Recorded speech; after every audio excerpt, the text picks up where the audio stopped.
Bismillahirrahmanirrahim. Assalamualaikum warahmatullahi wabarakatuh. Nama saya Rita Herlina, guru mata pelajaran ekonomi SMA Negeri 1 Margahayu. Sekarang saya membahas tentang materi ketenaga kerjaan kelas 11 semester 1.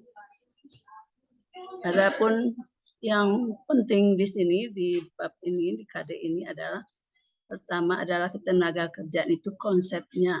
Konsep ketenaga kerjaan menurut Undang-Undang Nomor 13 Tahun 2003 tentang ketenaga kerjaan. Yang dimaksud dengan ketenaga kerjaan adalah segala hal yang berhubungan dengan tenaga kerja pada waktu sebelum, selama, dan sesudah masa kerja.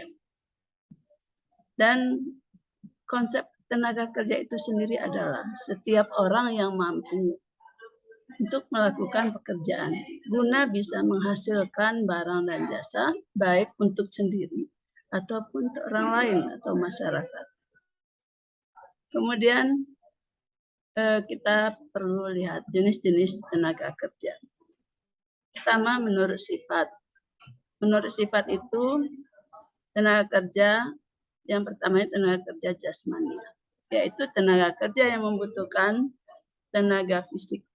Contohnya sopir, montir, ataupun yang berhubungan dengan fisik kita dan lain-lain. Nomor 2, tenaga kerja rohania, yaitu tenaga kerja yang membutuhkan proses pemikiran, ide, dan sebagainya. Contohnya menjadi direktur, konsultan, dokter, dan lain-lain. Kemudian sesudah itu jenis tenaga kerja menurut kualitasnya.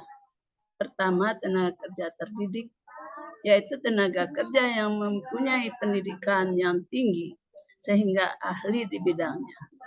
Contohnya menjadi guru, dosen, dokter, dan lain-lain. Yang kedua, menurut kualitas ini adalah tenaga kerja terlatih, yaitu tenaga kerja yang memiliki keahlian dalam bidang tertentu karena pengalaman kerja. Contohnya montir, sopir, dan lain-lain yang terlatih biasanya. Sedangkan nomor 3, tenaga kerja tidak terdidik dan tidak terlatih, yaitu tenaga kerja yang tidak memerlukan pendidikan dan pelatihan terlebih dahulu untuk melakukannya. Contohnya tukang sapu, buruh kasar, dan lain-lain. Kemudian yang C, menurut hubungan dengan produk. Tenaga kerja itu jenisnya pertama tenaga kerja langsung, yaitu tenaga kerja yang langsung terlibat dalam proses produksi atau barang yang dihasilkan, yang langsung dalam memproduksi. Contohnya di pabrik-pabrik begitu, yang menghasilkan barang dan yang langsung pada proses menghasilkan. Yang kedua, tenaga kerja tidak langsung, yaitu tenaga kerja yang tidak terlibat secara langsung pada proses produksi dan biayanya dikaitkan pada biaya operasional pabrik. Kemudian setelah kita mengetahui jenis-jenis tenaga kerja,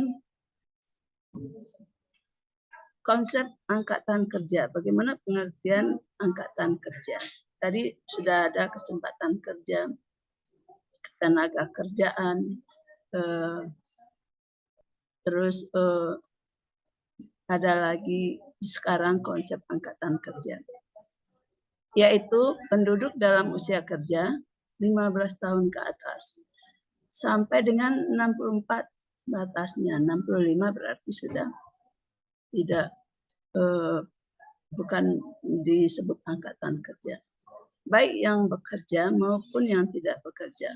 Untuk mengetahui perbandingan antara angkatan kerja dan penduduk usia kerja ini, tingkat partisipasi angkatan kerja ini digunakan rumus TPAK. Tingkat partisipasi angkatan kerja itu adalah jumlah yang bekerja dibagi jumlah penduduk seluruhnya kali 100%. Kemudian setelah ini nanti kita akan mempelajari lagi mengenai pengangguran. Ada pengangguran adalah tenaga kerja seharusnya tapi tidak belum sempat untuk bekerja.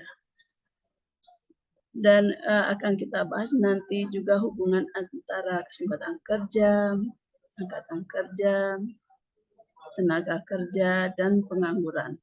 Dan sekarang saya cukupkan sekian dulu materi ini dan saya ucapkan terima kasih.